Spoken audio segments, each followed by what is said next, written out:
hora de entrevista importante aqui no CNN 360. O governo Lula tem enfrentado questionamentos de dirigentes de partidos aliados e até de setores sociais que costumam apoiar o petista. Em paralelo, pesquisas indicam tendência de queda na aprovação do presidente, apesar de indicadores positivos, por exemplo, de emprego e renda.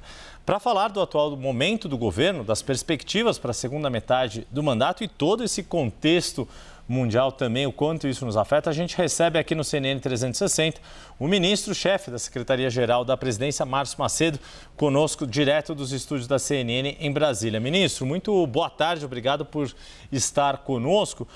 Eu queria começar já repercutindo um pouco do que a gente ouviu, todos ouviram em relação, por exemplo, ao que disse o presidente do PSD, Gilberto Kassab, e hoje o que disse o presidente do Solidariedade, Paulo Pereira da Silva, o Paulinho da Força, em entrevista a Gustavo Uribe e Tainá Falcão, que foi muito duro, disse que nunca mais quer apoiar Lula, que se a economia não vai bem, deveria se trocar o ministro da Fazenda. Por que os aliados que ajudaram a eleger o presidente Lula estão tão insatisfeitos e vocalizando essa insatisfação com o governo, ministro? Boa tarde. Boa tarde, Yuri Pita, boa tarde, Theo, boa tarde todos que fazem a CNN. É uma satisfação e uma alegria poder conversar com o povo brasileiro através da audiência de vocês aqui na CNN. Obrigado pela acolhida. Olha, Pita, é um momento muito de tensão política, de discussão. Isso faz parte do processo político no país. Tem elogios, tem críticas, isso faz parte da democracia brasileira. Eu acho que tem que se debruçar sobre os elogios e sobre as críticas. Os elogios para a gente continuar no rumo correto e sobre as críticas para fazer as correções de rumos necessárias que precisam ser feitas para a gente tocar esses próximos 2 anos e fazer as entregas que o povo brasileiro espera de nós. Bom, o ministro falou do Theo Cury também participa comigo dessa entrevista. Deixa eu já colocar o Theo na conversa. Theo Cury. Vamos lá, Yuri, boa tarde para você. Ministro, boa tarde, bem-vindo aqui ao 360. Ministro, levando em consideração esse cenário logo de cara que o Yuri apresentou, apesar de bons indicadores econômicos apresentados em decorrência do trabalho do governo, há uma percepção ruim da população, dos eleitores, com relação ao trabalho do governo, a despeito desses resultados positivos em algumas das áreas. A que o senhor atribui essa percepção de que o governo não está entregando em algumas áreas e de que maneira o governo pode reverter essa queda na popularidade dessa percepção negativa? Olha, Theo, primeiro que pesquisa, ela retrata um momento. Então, ela é importante para você avaliar o momento e traçar a sua estratégia de enfrentamento desse momento e de projeção para o futuro. Então, tem pesquisas que dão, como você falou aí, eu acho que você se refere à última pesquisa que fala da Quest, que fala de uma leve queda do presidente, mas também na semana seguinte teve uma pesquisa da Quest também mostrando que o presidente Lula é vitorioso hoje em todos os cenários eleitorais que possam vir para 2026. Então, as pesquisas na minha modesta opinião, serve como instrumento de avaliar o momento e de você se planejar para enfrentar o presente e o futuro. É importante colocar isso. Segundo, se o Brasil fosse um paciente que fosse fazer um check-up, um indivíduo, eu poderia dizer que os números deles são excelentes. Eu até anotei aqui alguns para ser fiel ao que está acontecendo nesse momento. É o maior crescimento do PIB no ano, 2,5% dos últimos anos. Menor inflação desde o Plano Real. Menor nível de desemprego da década. Maior crescimento de renda das famílias e redução da pobreza da década. Maior nível de investimento público e privado da década. Eu estava olhando que a imprensa fez um balanço e mostrou que o mercado, quando falou disso, errou 95% das previsões sobre a economia brasileira nos últimos 4 anos. Então, os números do Brasil são números muito saudáveis. Eu poderia acrescentar ao aumento do salário mínimo acima da inflação, a menor inflação registrada nesse período, podia dizer pleno emprego do país, poderia falar de números aqui que são eloquentes em relação ao país. Então, o país está no rumo certo, a economia está no rumo certo.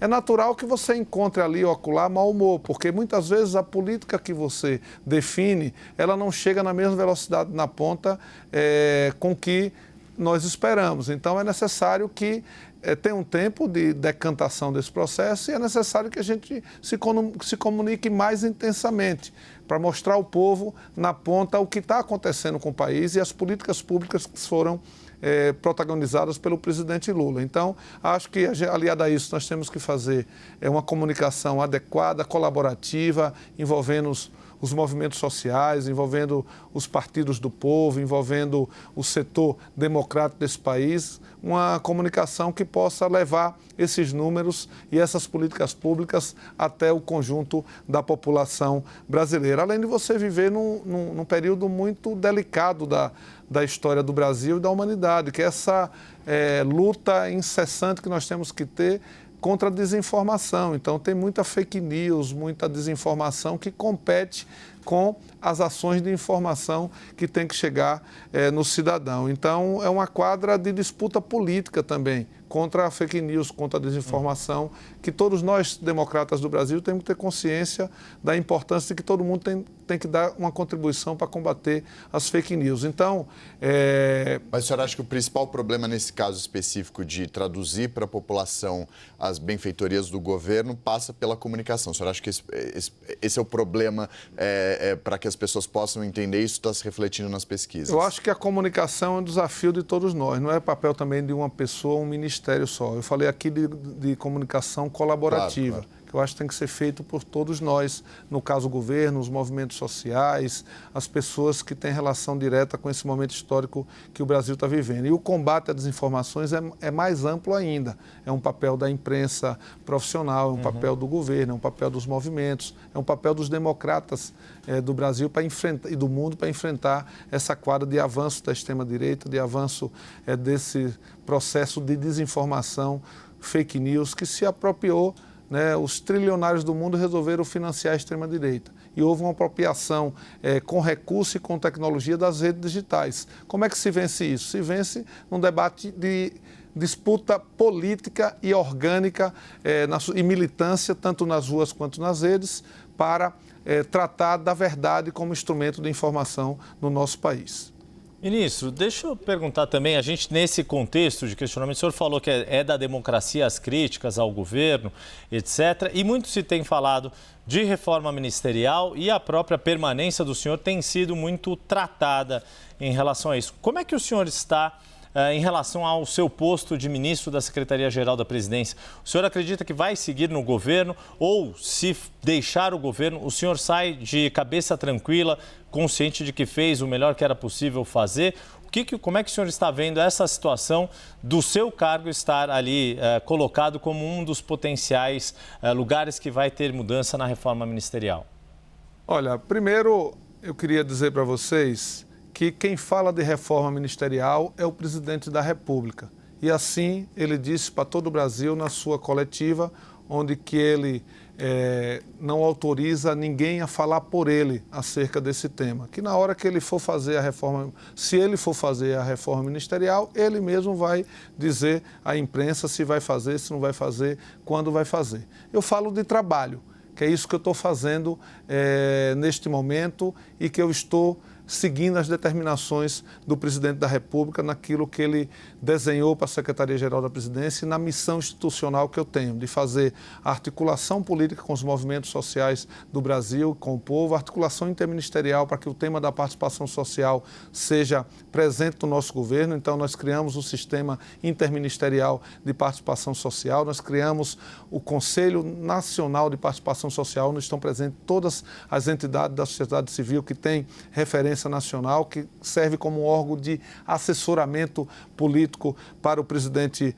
da República. Nós criamos o planejamento participativo, onde 82% da peça orçamentária de planejamento que foi aprovado no Congresso Nacional vieram das plenárias de participação ou da plataforma Brasil Participativo, onde 4 milhões de pessoas participaram. Nós criamos o G20 Social, que foi inédito e a maior experiência de participação social do planeta, né, onde 50 mil pessoas participaram dos debates, produziram um documento que foi a base do documento final dos chefes de estados e possibilitou que as populações no mundo inteiro, sobretudo no Brasil, pudessem ter oportunidade de dar a sua colaboração, de discutir os temas centrais como combate à fome, como enfrentamento às mudanças climáticas, como taxação dos super ricos. Então, foi um momento extremamente eloquente do ponto de vista da participação social e não teve nenhuma intercorrência, nenhum problema. O povo foi chamado, participou do processo e contribuiu para esse momento virtuoso da participação social no Brasil. Então, é isso que eu estou concentrado. Reforma ministerial é do presidente, o povo lhe outorgou por 4 anos o direito de botar e tirar quem ele quiser, a hora que ele quiser. Então, o meu foco é trabalhar e seguir a determinação do presidente Lula para cumprir o papel institucional que ele determinou para a Secretaria-Geral da Presidência da República. Isso eu estou fazendo com uma equipe qualificada, plural e com muito trabalho para poder a gente cumprir essa missão de ajudar o presidente Lula a mudar a vida das pessoas para melhor. Ministro, se de fato essa troca acontecer, uma das possibilidades que se aventam é de o senhor ir para o IBAMA. Existe essa alternativa?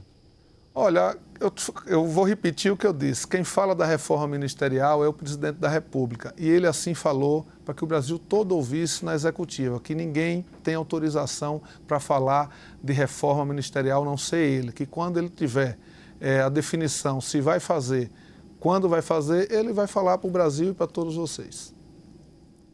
Ministro, antes de encerrar aqui, deixa eu fazer uma última pergunta. O senhor mencionou o seu partido PT, que hoje faz 45 anos e está prestes aí a passar por uma sucessão.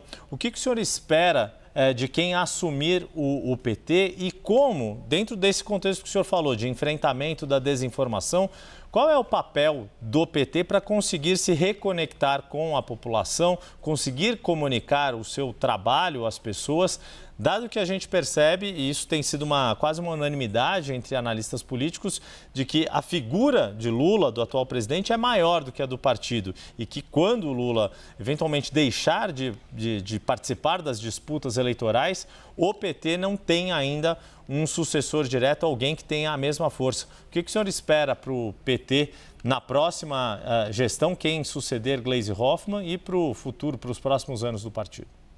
Primeiro eu quero pedir licença para vocês para desejar um feliz aniversário ao Partido dos Trabalhadores, ao meu partido, vida longa ao PT, esse partido que é o partido mais amado do país e que me deu cidadania política para que eu estivesse hoje militando no nosso país e podendo contribuir para o povo brasileiro. Depois, eu espero que o próximo presidente ou a próxima presidenta do PT esteja em sintonia com o presidente Lula e com o projeto de Brasil que está sendo implementado pelo presidente Lula. A principal prioridade do PT, na minha opinião, deve ser a reeleição do Lula e preparar o partido para essa nova quadra de enfrentamento da desinformação, de defesa da democracia e de construção e consolidação desse projeto que está em curso no país. Então, esse processo tem que ser construído conjuntamente, a direção do partido que está conduzindo esse processo com o presidente Lula para ter um presidente ou uma presidente, uma direção que possa estar sintonizado com esse novo momento que o país está vivendo, de diálogo, de construção de um processo de ampliação democrática no nosso país, porque eu acho, com muita sinceridade, que o que está em disputa nesse momento na sociedade brasileira e mundial é a disputa da democracia, a disputa dos valores civilizatórios da humanidade, da igualdade, da liberdade, da fraternidade, da justiça social, do combate à fome, contra os do fascismo, do ódio, da intolerância, da violência. Então, é isso que está em discussão. Então, o PT, como o maior partido desse bloco, como o partido do presidente da República, como a ferramenta, com todo respeito às demais, mas a ferramenta mais eficiente que a classe trabalhadora produziu para a luta política, ele possa liderar esse processo de uma frente ampla de democratas desse país que possa defender o governo do presidente Lula, fazer a defesa das políticas públicas que estão em curso nesse momento e poder liderar um processo amplo e democrático de enfrentamento do fascismo e de defesa da democracia. Nós conversamos com o ministro-chefe da Secretaria-Geral da Presidência, Márcio Macedo. Ministro, muito obrigado pela sua participação. Agradecer também ao Theo Cury, que me ajudou a conduzir essa entrevista. Portas sempre abertas aqui na CNN. Eu que agradeço a oportunidade que a CNN está me dando de conversar com o Brasil, com os brasileiros, com as brasileiras, poder aqui tirar as dúvidas, esclarecer, dizer que eu também estou à disposição de vocês, sempre que for convidado, estarei aqui para prestar conta ao Brasil do trabalho que nós estamos desenvolvendo na Secretaria-Geral da Presidência da República. Muito obrigado mais uma vez ao ministro Márcio Macedo e ao Theo Cury, meu colega em Brasília.